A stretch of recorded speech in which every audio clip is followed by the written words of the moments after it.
Welcome to Game Week 4 Fantasy Managers. This is Tom, or Devo1099, coming to you from Brooklyn, New York. And I've got Martin, who you may know from our new articles covering all the previews during the week. Also goes by EvertonMatrix or WowCow, I believe it is, on Twitter.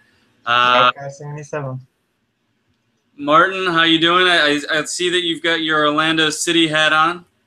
For my sins, I have, yes. Big Orlando City fan. Unfortunately, they're tanking the season very badly. Yeah, well, at least Everton is starting out okay for you. They keep you interested, and you're not a selling club, so you'll have stones, right? Yeah, I've heard that before, though, so we'll see. At least maybe till January. We'll see. We'll see. Well, let's try to keep this relatively short. I'm sure we'll get to chatting a bit, but Game Week 4 may as well get started right away. We're going to focus on Mondogoal again. Mondogoal is throwing out a couple of large contests this week. They've got their 2-pound contest that they've had since week 1, and now they're adding a 10-pound contest with a prize pool of about 5,000 pounds. So a couple different options. You know, the type of team that you would need to play in each of those contests can be a little bit different. You know, assuming that you're trying to make the type of team that can win, since the payouts are a little top heavy, you don't have to be quite as drastic with the 10-pound entry. So we'll see how that shakes out. But so we'll touch on the first match, which will not be in those contests, but in case you're playing them. Newcastle hosting Arsenal. Arsenal has certainly underperformed a bit. You know, the West Ham match was probably an outlier, but was a typical Arsenal match in some regards. And they were unable to score again at home against Liverpool. What do you make of this match at St. James Park? I think it's going to follow the same pattern. They're going to have 65% of possession, 20 shots. It's just whether they can put the ball in the net. That's the golden question, as always, with Arsenal every year. They have all the midfielders. The stats for their midfielders are ridiculous. Most touches, most passes, but until they can put the ball in the onion bag, it's not going to matter. Yeah, it's pretty crazy. You know, I mean, Giroud is okay as a centre forward. I mean, but if you think that's going to take you to the next step in Europe, then I think you're sadly mistaken. Well, it doesn't really make sense why they don't really address this issue ever. But yeah, well, let's start with Newcastle. Wijnaldum we don't really have to worry about because he's too expensive to take in a match where they're not favored. He's 11.8 million. The one player I am keeping my eye on, though, particularly after his performance midweek, is Florian. I believe it's Thauvin. They bought him from Marseille recently. Did they send Cabella back in that deal? No, I don't think that's a set. Cabaye's with Palace now, so. No. Remy. Oh yeah, on loan. Yes, he's on loan with them. Yes, for the season. Gotcha. So, but Thauvin had a goal and I believe 3 assists in their cup match. Yeah, it's kind of, I don't know how much water I hold into the Capital One Cup games. It's like Sunderland and Aston Villa scoring 5 and 6 goals. It's like, is that really going to happen in the Premier League? I'm probably thinking not. Yeah, I guess I should frame this better. I'm not looking at Thauvin for this match because I don't like them. I don't like Newcastle against Arsenal. But at 6 million, he's certainly on my radar in future matches. I will keep an eye on him in this match, and you know, if he could perform in a match like this, and I will certainly trust him down the road. But just you know, an interesting player to add to a team that we're really trying to figure out. You know, how is Mitrovic going to fit in? How is Wijnaldum going to fit in? Is Tim Krul a first team keeper. I don't really know if he's that good in the first place, but the one player I would be looking at is Mitrovic in this game, especially if Arsenal are missing Mertesacker and Koscielny again, because Chambers was just getting destroyed by Benteke, and as a big aggressive centre forward, 4 headed attempts on goal against Man United, hit the crossbar, 4.4 million. I mean, it's like a GPP upside risk there. I mean, yeah, I think that's you can fit in 2 quality centre forwards alongside him, so really the risk is minimal and the upside is potentially big. I mean, yeah, and playing, obviously it's a shot in the dark, but anything could happen. So I mean, playing at home, he looked really strong on the counterattacks last match as well. He's got a little bit of pace and he's creative. You know, I think that's a really interesting play. But again, this isn't going to be in the big contest anyway, so we probably don't need to spend any more time on this. But so in that case, we probably want him to struggle so that his price doesn't go up. Yeah. So let's move to a match that could go one. You know, something's got to give here. As you mentioned, Villa's attack has been dreadful. Sunderland's defense has been dreadful. One of them has to do something in this match. Villa's at home. Is that who you're looking at? If I'm to choose between the 2 teams, I would say Villa edge. I wouldn't be surprised if there's 1 goal in this game. So I'd say 1-0 to Villa if I was to choose. It's not really top of my viewing list for the weekend, but I just think that they probably have a little extra that Sunderland don't, which isn't saying much, but I do like Gusted. I don't know why. I just think he brings a little quality to the team. It's just I look at Aston Villa's team though, and I don't really see any quality attacking midfielders on that team. One player I picked out in my article obviously was Westwood, due to like you had mentioned, he has created 9 chances, which is pretty decent for a midfielder thus far this season. But that's more than half of their chances, which is like 17 chances through 3 games is pretty appalling. Yeah. I don't know what is going on with that Jordan Ayew, but he just didn't look like he has anything about him in the first 2 games. Yeah, Mondogoal's updated the statistics now that they display to show this year's numbers, and he's 9 million and averaging 0.59 points, Mondogoal points per game. So wow. you'd have to be pretty trusting to pay, you know, the same price as basically Benteke for a guy averaging just over half a point per game. But that said, Westwood, I do think is a guy to keep an eye on. You know, I don't know how good of quality those chances are, but they are chances nonetheless, which you can't say there's too many other chances being created for Villa. But their prices are down because they've struggled, and that tends to create opportunity, and particularly with a lot of the better teams in favorable matchups. You've got City and Chelsea and Liverpool all in really strong matchups. So looking to find, you know, equally strong matchups with, you know, lesser talent but lesser prices. I'm looking at Grealish. He came back and played 90 minutes. He can draw a fair amount of fouls. I'm not sure he has a final ball. And at 7.6, I probably won't reach for him. But Jordan Amavi, I think he's looked great from what I've seen of him. You know, they've got a clean sheet out of 3, and he's averaging 6.8 points a game, and he costs 6.8 million. So I think that's a reasonable defender to look at. And then Guzan, we've been chatting about him. He's 5 million. If you think that they can hold Sunderland scoreless, 5 million is a pretty decent price. I have a dummy team set up, and that is where I started off as my goalkeeper as of now, without looking like totally in depth at it. But just to me, without looking deep at the numbers, the perception to me is that Aston Villa are a reasonable defensive team. Sunderland on the road, I just don't like the spot for them particularly. So I'm feeling that for the price, it might be a way to go for the goalkeeper and defenders to stack. But I mean, that's just like without going too in depth to my analysis. Yeah, I think that the value's there.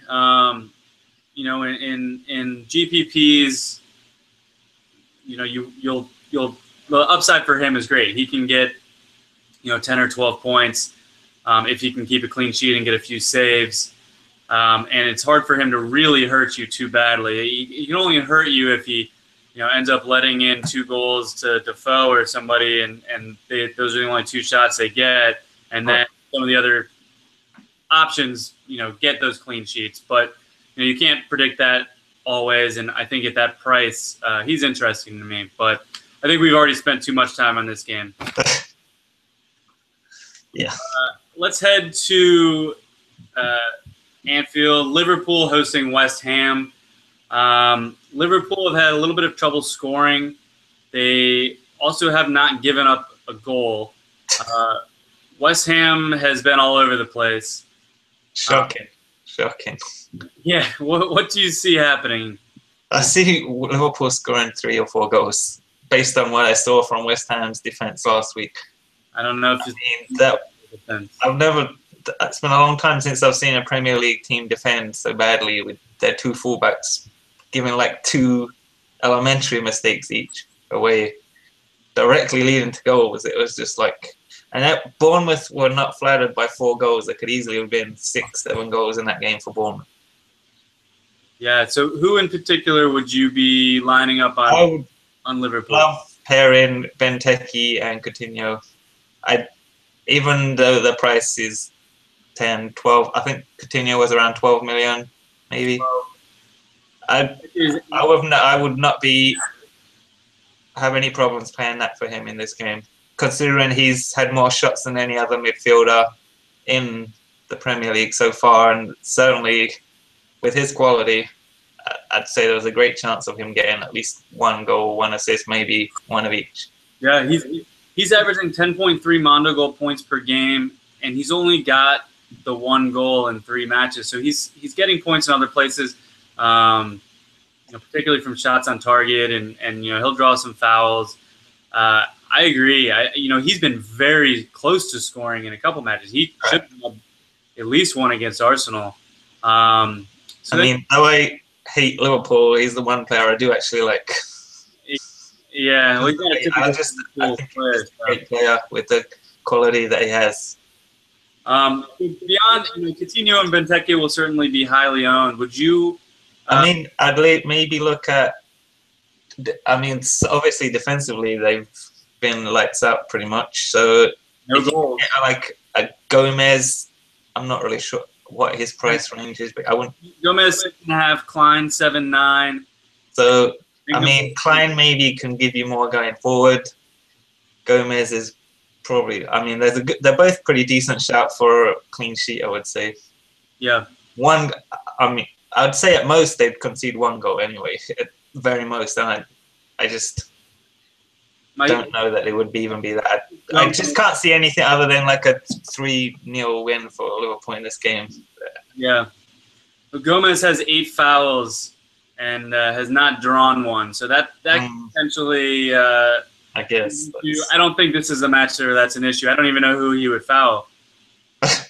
Yeah, Payet looked good at the beginning, but he seems to have faded the last couple of games. Yeah. Saka's got all kinds of issues, legal issues, and it's just West Ham's just looking a mess right now. From the start they've gone 180 degrees down, and I wouldn't be surprised the way they're playing that they look like one of the worst teams in the league right now. So, what about Firmino? Do you have any hopes for him? He hasn't done a whole lot, but yeah, I've only seen him play for Hoffenheim. I didn't really see much of him against Arsenal. Obviously, he didn't sound as if he was that involved. I kind of like what Henderson had done in the first couple of games for Liverpool. So, depending on how his injury is, that would possibly be somebody I would look at. Yeah, I think he's kind of like, it has to be. I think the stat was that he has more assists than any other English player since the start of last season, which isn't saying a lot considering there's not a great pool of English midfielders, but still, that's a decent 10 assists since the beginning of last season is a decent number. Yeah. All right, so we're going to leave West Ham alone, I think, in this one. Yeah, I mean, I can't really think of anywhere where you'd want to go in this game with West Ham. Yeah. All right, well, let's move on to Stoke hosting West Brom. It's been a pretty uneven season for Stoke, but we saw their first run out with Shaqiri involved, and he comes in at 11.1 million. Is this a spot you would look at him? It's pretty expensive. I like the spot for him and what he did in his first game, considering he's not played very much. I just don't know if there's better options at that price. Not guaranteed to get the full game, I would say. Still building fitness, so it's a little risk. I mean, I'd say it's a good spot for him to be in. Definitely, I would potentially have him. I don't think he'd be a staple of my teams, but he'd be someone, if I was putting multiple teams in, I would get a little exposure to at least. Yeah, I think that's fair. Another guy, similarly, when I left both of them out of the first team that I created, and then I'll put some other teams together tomorrow, was a guy that we've discussed before, which is Diouf. I like Diouf. 6.4 million. That's just crazy value. I don't understand that value. It just seems kind of off compared to some of the other players to me. Yeah, it does. He's averaging almost double that. He's averaging nearly 13 points a game. Right. So I mean, taking a lot of shots and. So yeah, I mean, if you could pair the two of them, maybe. I mean, that's not hurting you too much. What, 17.5 million for a midfielder and a forward? That's kind of reasonable value, I'd say, with a good chance of a goal and an assist. Yeah, and that would depend on whether you still buy the Tony Pulis effect, which I've always been a little skeptical because I just don't think they have very much talent. But it seems like when they run into much better teams, they get exposed. I don't know if Stoke is somebody that I would classify as a much better team. So that is a risk that I think you run into with paying 11 million for Shaqiri, as you mentioned. What about Salomon Rondon? Did you see enough of him against Chelsea to consider him at 5.7 million away again? I think that's a reasonable price point to be thinking of using him because he certainly has pace and he has a proven goal scoring record in European football. So for that price, I mean, again, for a GPP shot, there's no risk involved in using him alongside a Aguero or Benteke or someone like that. So yeah.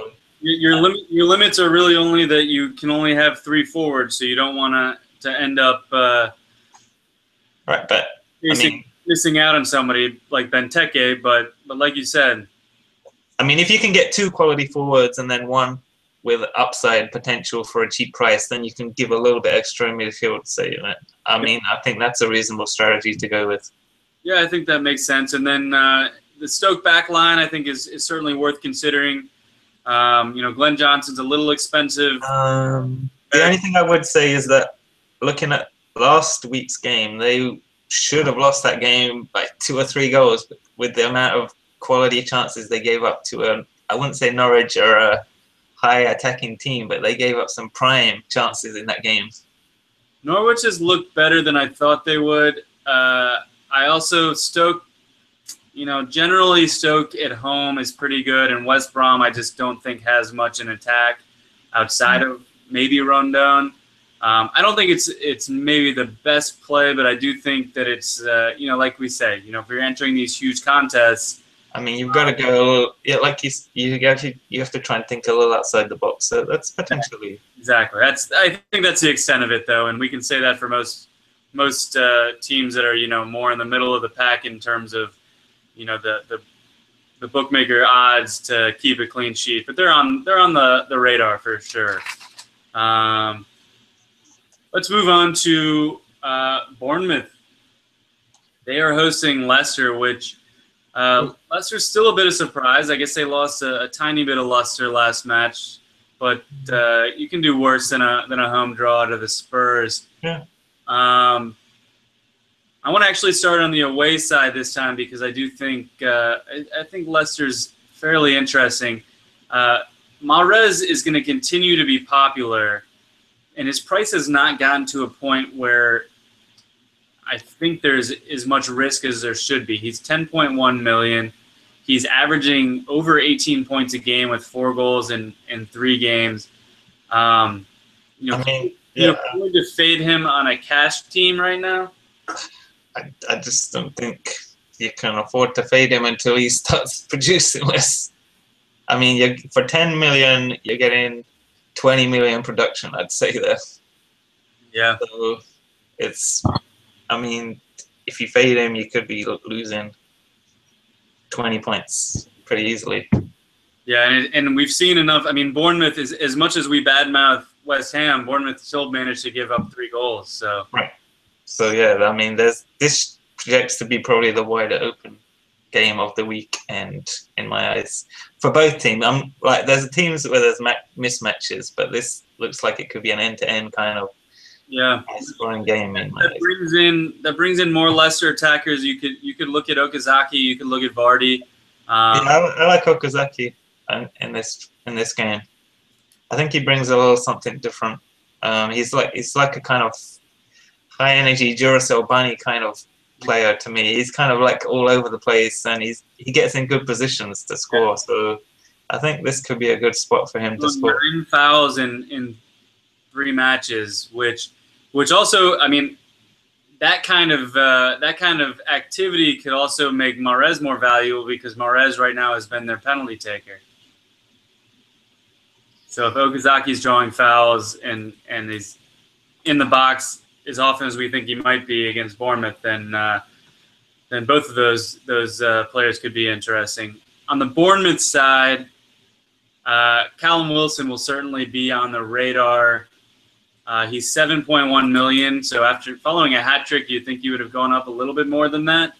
Are you just going to fade Wilson out of? I don't know that I'd fade him because even when he wasn't scoring, he was high, pretty in the lead of penalty box touches in the league, and now he has taken the lead for penalty box touches. So for that price, again, it's another kind of player that he's going to get chances in this game. He's going to get touches in the penalty box.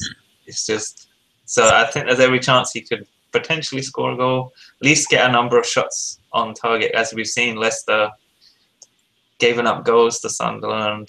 So, and I think it's going to be a high-scoring game. Yeah, it's gonna be very difficult to settle on because there's so many mismatches, and then this match we think will be high-scoring. It's gonna be tough to settle on just 3 forwards. And yeah, it's gonna be there'll be the one surprise player of the weekend that you're gonna have to hit on. Let's talk a difficult decision because that's what we're gonna be faced with. So Wilson is 7.1, Benteke 8.3. Who do you prefer? Benteke. Just, I think that he's going to get a lot. I'd say there's more guarantee that he'll get good chances than there is that Wilson will get good chances. They'll both get chances, but I just think there's going to be a number of great chances that Benteke gets. And I fully expect him to take 1 to 2 of those chances. Aguero, you're taking Benteke.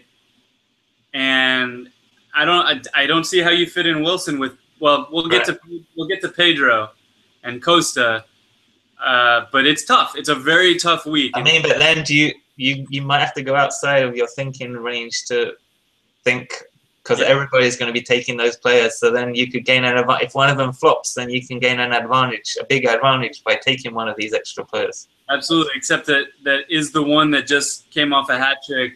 That now is home to Leicester. Is he going to be the one that's on the radar? Probably not. That's the key to find. You might have to come up with a couple of different lineups to get it right. But yeah, it's going to be a guessing game there. What about Matt Ritchie or Andrew Sermon? Sermon doesn't really have much. I had a little Sermon last week, I think, and he didn't really come up with anything much. Get his price, but I don't think this is the week because I think there's just too many potential goal scorers, assist makers, just to take someone based on the volume of passes this week. I totally agree. Matt Ritchie, on the other hand, is sort of due to get a little bit more involved. The numbers don't. I mean, he only has 1 shot on target in 3 matches, which is not impressive. If you watch the matches, he's still a essential part of their team and their attack. I would say the Liverpool game, he was probably the best player on the field in that game. Yeah, and he's 6.3 million, so he's still reasonable because he hasn't been particularly effective. I think he's going to settle in at an 8 or 9 million type player. So that would indicate that you've got to start doing something. You got to get ahead of the curve with him. I think he just needs to pick up the week when he starts doing stuff and get advantage of the low price before it starts going up. All right, so we like a few players there. City is hosting Watford. Watford has played back-to-back goalless draws. If you look at their total numbers for 3 games, there's nothing that stands out as them being a bad team. But if you think about it for just a second, you start to see a 5-0 City win. I don't see Watford being able to even really stay on the pitch with them. And City is the type of team that they're just relentless. They'll just keep coming until the whistle blows. I think the most difficult task with City is narrowing it down to which 4 players to use. Yeah, I mean, I think Company is still a great price at 6.3 million. So he's giving you. I mean, you can't predict the goals are kind of fluky thing. Yeah, the centre back, but the clean sheet passes from the back. I mean, at that price, it's as close to guaranteeing a clean sheet as you're going to get, I would think, by taking Man City. But then you've got to start thinking, because you could get away with using Silva, Yaya, Aguero, Sterling. I'm not gonna. I would take the Kolarov, Company, Aguero, then other route if I'm choosing. Yeah. I'm not. The midfield is kind of a lottery to me. I mean, Yaya, the first 2 games he got his goals. Since then, I'm not sure he's been terrific. I mean, he's been solid. Yeah, but you're paying. It feels like you're paying for that first game still to me at his price. I agree. Silva's yes, he's gonna create chances every game. I don't know he gives you much goal upside from midfield. Yeah, but if you look at him, he's 1.8 points for 90 minutes because he'll play 90 minutes. They're going to have 60 to 70% possession. He's probably going to be flirting with 100 passes. And to me, he's looked absolutely amazing early on this season. And, given the option, if you find value in other spots, Silva at 14.2 is much more interesting to me than Hazard at 15.5. But yeah, I agree with you on that. Okay, maybe that's not so hot. So we like City. We don't like Watford. That's pretty easy. All right, so that brings us to the aforementioned Chelsea hosting Palace. The odds makers are not giving up on Chelsea by any means. The numbers that you and I have looked at for the first 3 games paint a pretty scary picture for their defense, though the attack really seemed to pick up with Pedro's addition last week. Who on the attack would you be looking at in particular, and would you trust their defense against Palace? Pedro for sure at 6.2 million. I mean, I think I'd be 100% exposure to at that price with what he brought to their team.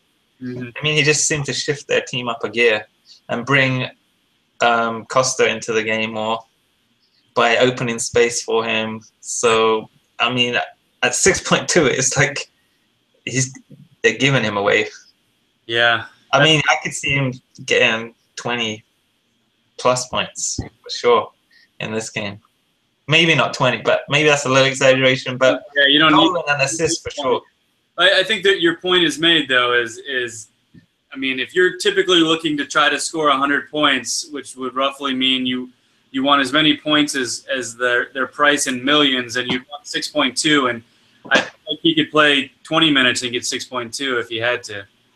I mean, and then if you factor in combining with Costa for 16.3 million, it's like you've got potential there for a great base score.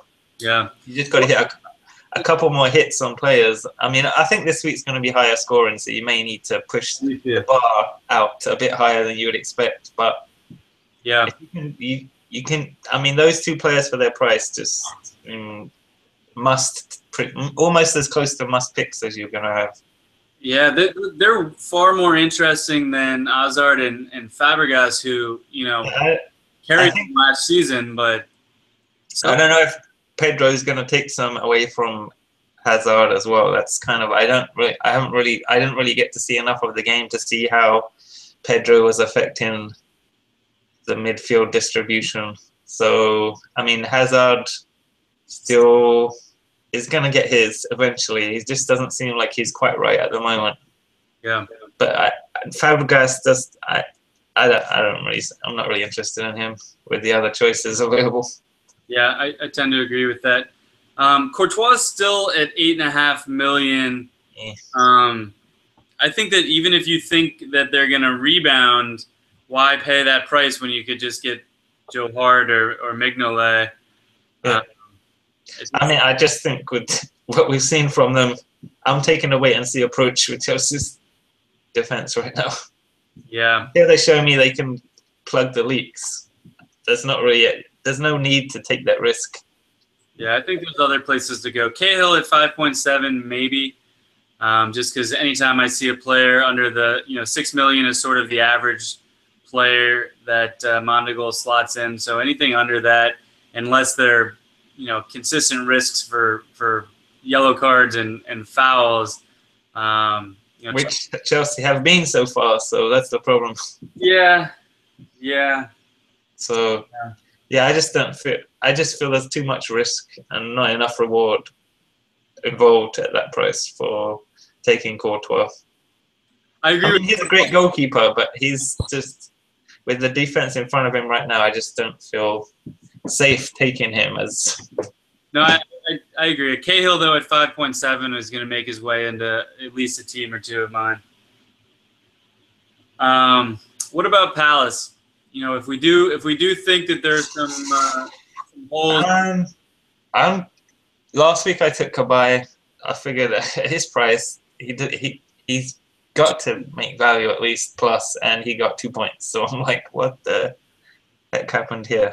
That was strange. So yeah, I just don't feel they settled on a forward to play, and I think that's hurting them right now. It turned out Wickham was a little bit hurt, and that's why he didn't draw the start, and they gave it back to Murray. They must I just don't know why they haven't tried Bamford. Yeah. I look at Bamford's price, and it just doesn't. His pricing is too high to me for not having played at all. It just doesn't. There's something I don't understand with the way that they set up the pricing for the forward there. So there's some legacy pricing from their previous teams, and I guess that he may have popped up in some FA Cup matches or something like that, which because they don't do championship on Mondogoal, but he must have popped up somewhere that got his price a little bit too high. So we'll have to wait for him to. But yeah, I don't think you want to touch really too much on Palace. I mean, obviously though, we're saying that Chelsea's defense, so we have to look. I mean, I don't know if Bolasie going to come back in this game. I kind of like Bolasie. It's just they seem to rotate who has good games among Zaha, Bolasie. So it's just trying to find the correct one of them. And like we said, this week there's just too many options to take a risk on finding the correct one. So it's there's a 3-game sample size of Chelsea melting down, they could right the ship very quickly. Mourinho is obviously a very good manager, and you can't imagine that Chelsea is going to continue to play like this. So I don't see a tremendous amount of upside for an away Palace team. Maybe if they were home, but their prices aren't even that interesting. So let's move on to the late match Saturday. One you may have particular interest in.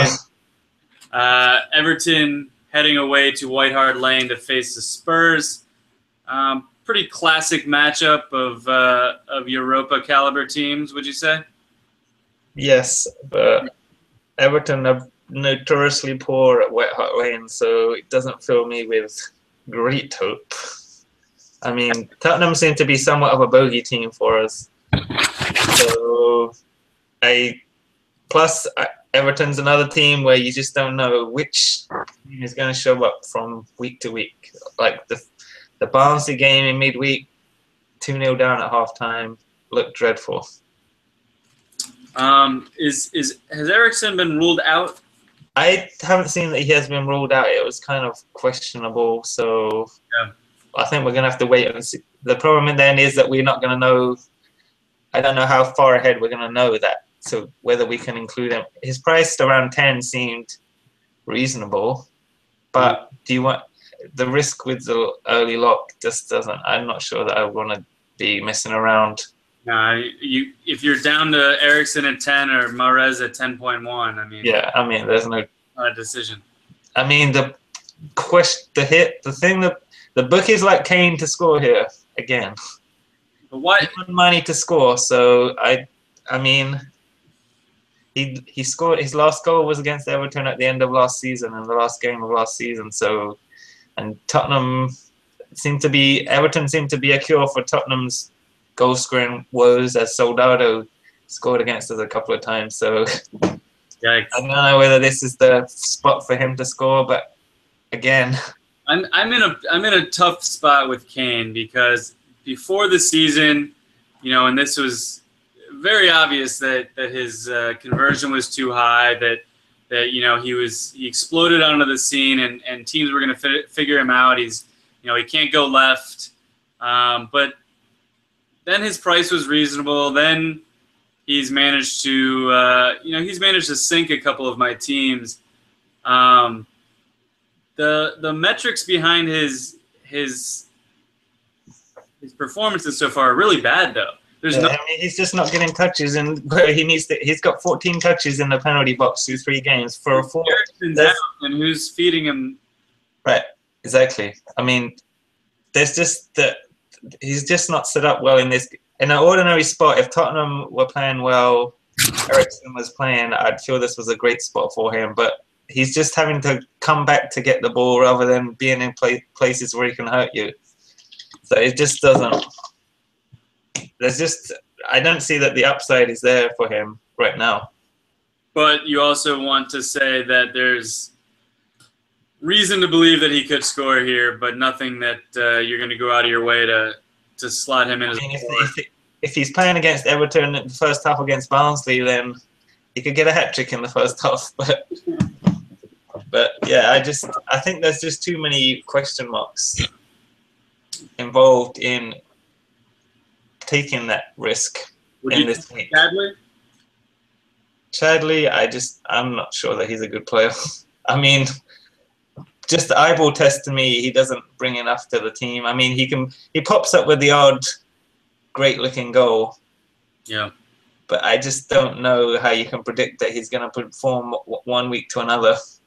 I mean, I just don't know what Rose has done to Pochettino. I don't know if he has done something to him in another lifetime, but it just seems the obvious play to me that Rose should be playing in this team. And we have Ben Davis instead. Kyle Walker, though, so they haven't kept a clean sheet yet, and he's still averaging 7 points a game, and he's 7.1 million. I don't know if they'll keep a clean sheet against Everton either, but he's at least somebody to consider for the back. But as well as Lukaku and Barkley have been playing, Do you touch them here? I'm more interested in Delafeu if he plays, because he is an amazing player, and he certainly produced a fantastic performance. And like I say, how much we're holding into the Capital One Cup, but you can see how much of a difference he makes to the team when he plays, because he's just putting in great cross after great cross. So I don't know how you can predict he's going to start, but that's the problem. Right. It may actually hurt that he played midweek. Right. Because now, I mean, he might, because they went into extra time as well. Even though he came on at halftime, he still played 75 minutes. So I don't know that they're going to want to start him on the back of playing Wednesday. But that's certainly one player I'm looking at. If not this week, then the week after, because I'm not sure how much he costs this week, so I don't know. He's in the sixes. I didn't write that down. That would seem to be great value for him. So Lukaku played 120 minutes, right? Correct. And he, again, I don't know how much that extra time is going to hurt them in this game. I mean, you'd think at the beginning of the season it wouldn't be too much of an issue, but I don't know whether you want to take that risk. I mean, he's produced, last game he was kind of a little anonymous, I would say. I mean, though Man City have locked down pretty much every team, Everton were holding their own for a little while, but without really looking like they were going to hurt Man City. One shot on target in the game, it's just, yeah. Yeah. Lukaku is one of the type of players that if you just accept that you can't predict when he's going to play well, then you can only take him when his price is low. Right. He's like the ultimate GPP winner, I'd say. If you get him on the week when he's the best centre forward in the world, then he could 2 or 3 goals. But if you're paying full whack for a centre forward and his mind's not in the game, then you're getting nothing from him. Yeah. All right. Well, let's move to Sunday's matches. These don't look very interesting to me for purposes. I just couldn't. These games seem like they're difficult to get a read on. Yeah. What's going to happen in these games? Yeah, I think you'd be guessing, and unless you could get really strong prices, which there are a couple prices that I want to look at, but Mane's banged up. Southampton lost today to Midtjylland. They're out of Europa, which I think will probably be for the better for them, considering they've already been having injury troubles.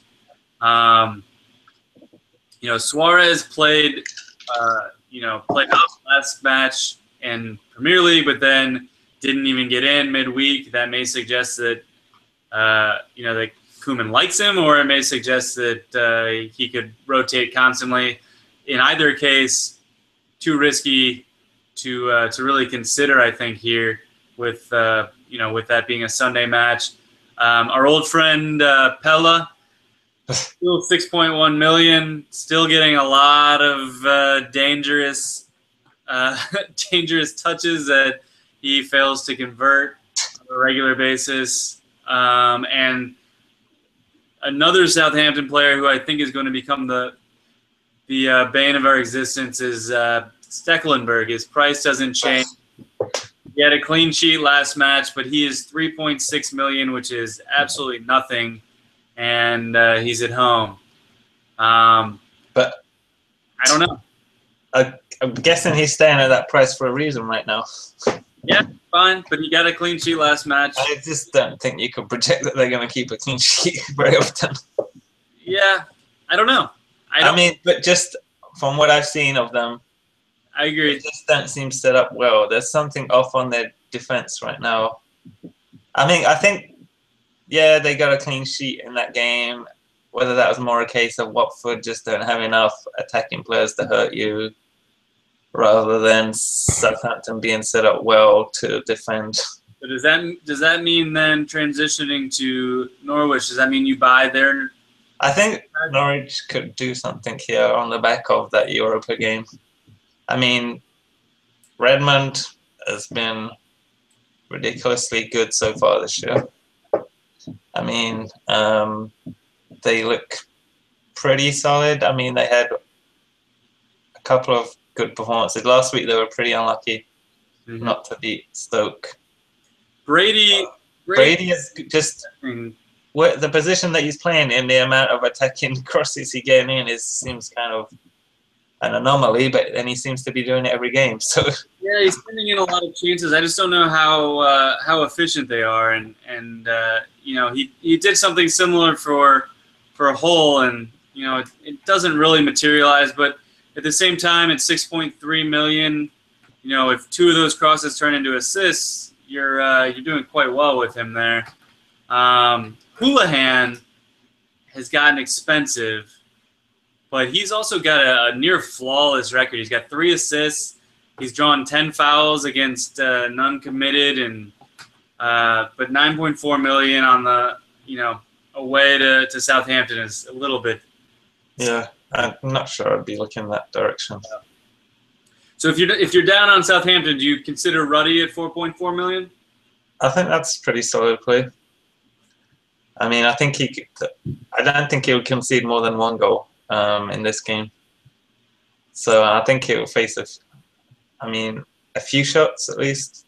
Solid play. I mean, I'd say for the price, the upside's there, and there's not really too much downside. So I'd rather look at Righty than Stecklenburg, I think, but at the same price range. Even though Southampton is favored, and I just don't see them coming off losing in the Europa League today, coming back. You're gonna place a huge wager on. I'm going thousands of dollars on Norwich in this game. Easy money. Stupid bookies.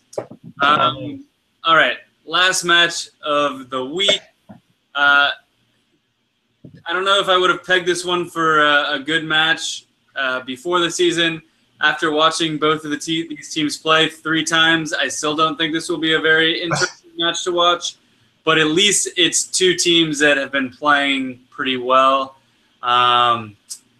Swansea, all of their prices, because of they've played well in 3 games, are not even in my ballpark. Gomis now 11.5. No, thank you.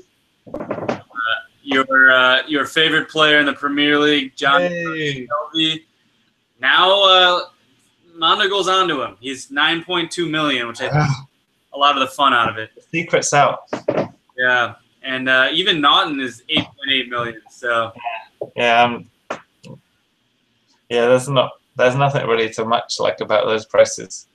I mean, Shelby obviously is the greatest player in the world, so I mean he's worth a punt, but. Yeah, well, you can't put a price on Janja.